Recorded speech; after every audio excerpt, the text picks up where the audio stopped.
छोटे से गांव की, जहां के सभी लोग अपने खेतों में अनाज के बजाय नारियल के पेड़ उगाते हैं। संदो और संदो, कहाँ हो आज सुबह से? देखे नहीं रहे? अरे अन्ना, मैं आज बीमार था। क्या हो गया है तुम्हारी तबीयत को? कल रात बारिश में भीग गया था तो गीले कपड़ों में सो गया और सुबह उठा तो देखा पूरा बदन दर्द कर रहा था। सेहत का खास ध्यान रखा करो और बारिश में जरा कम भीगा करो।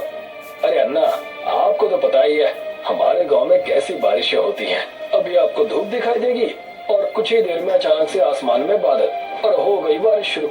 इसीलिए तो सबसे यही कहता फिरता हूँ कि चाहे कड़ी धूप ही क्यों ना हो, घर से निकलो तो बरसाती साथ में रखा करो जी। क्या पता कब बादल मेहरबान हो जाए, कोई जानता थोड़ी ना जी। और बताइए, क्या किया आपने आज दिन भर? खेतों में नारियल के पौधे लगाने गया था। और तुम कब कर रहे हो नए पौधों की रोपाई? कल तक तबीयत ठीक हो जाए तो कल से ही काम शुरू कर दूंगा। ठीक है, मेरे पास कुछ पौधे बचे हैं, तुम्हारे काम आ जाएंगे। कल सुबह आकर ले लेना मुझसे। ठीक है अन्ना। अन्ना अपने घर की तरफ चला जाता है। जाकर खेतों की जांच करके आता हूँ कि कितने पौधे लगेंगे। संधू अपने खेतों की तरफ जाता है, जहाँ रास्ते में उसको नारायणी मिलती है। अब तबीयत कैसी है संधू? अन्ना बता रहे थे कि तुम्हारी तबीयत कुछ खराब है। हाँ, अब कुछ ठीक है। तुम कहाँ से आ रही हो? बाबा के साथ खेतों में पौधों की रोपाई के लिए गई थी। मैं भी खेतों की तरफ ही जा रहा हूँ, बस जरा अनुमान लगा लूं कि कितने पौधों की जरूरत पड़ेगी। अरे हाँ, बाबा ने कहा है कि जब तुम्हारा खुद का पक्का घर होगा ना, तभी तुमसे मेरी शादी करवाएंगे, नहीं तो बाबा मेरे लिए कोई और रिश्ता ढूंढ लेंगे। बाबा से कहना कि मैं पूरी कोशिश कर रहा हूँ और इस साल के आखिर तक मेरा खुद का पक्का मकान बन जाएगा। कोई नया रिश्ता ढूंढने की जरूरत नहीं है। इतना कहकर संधू अपने खेतों की तरफ चला जाता है और नारायणी अपने घर के लिए चली जाती है। नारायणी की बातों से अब संधू थोड़ा परेशान हो गया है। उसको अब जल्दी ही पक्का मकान बनवाना होगा। इस साल भी अगर खुद का पक्का घर नहीं बना पाया ना, तो नारायणी से शादी नहीं हो पाएगी। इस बार तो कड़ी मेहनत करके खूब सारे नारियल उगाने पड़ेंगे।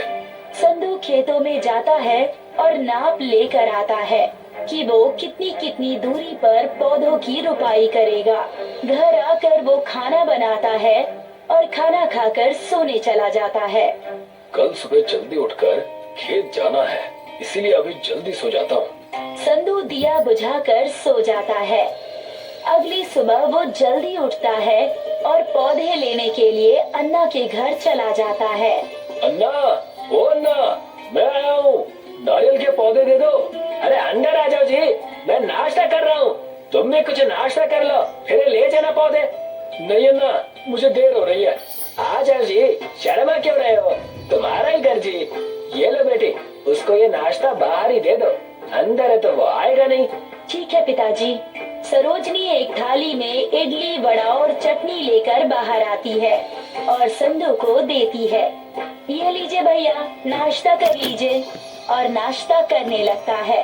कुछ देर में नाश्ता करने के बाद अन्ना भी बाहर आ जाते हैं। हो गया नाश्ता? आ जाओ, मैं तुम्हें नारियल के पौधे दे देता हूँ। अन्ना संधू को नारियल के पौधे देते हैं और संधू उन पौधों को लेकर अपने खेतों में रोप देता है।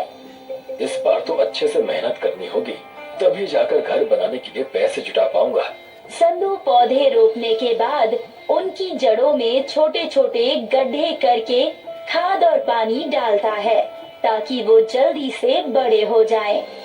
अब संधू हर दिन अपने खेत में जाता है और पौधों को पानी देता है। नारियल के पेड़ तो अच्छे से बढ़ रहे हैं, इस बार खूब नारियल बेचूंगा। कुछ दिनों में सभी पौधों पर नारियल लग जाते हैं।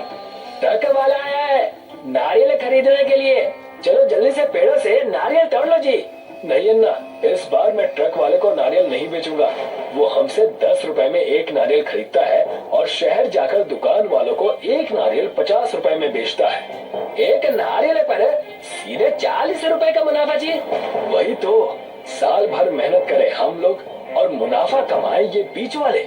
वैसे भी मुझे इस साल ज्यादा पैसों की जरूरत है, पक्का घर जो बनाना है। मेरे भी बेटे की शादी थी और मैं सोच रहा था कि साहूकार से कर्ज ले लूं, पर अगर मैं भी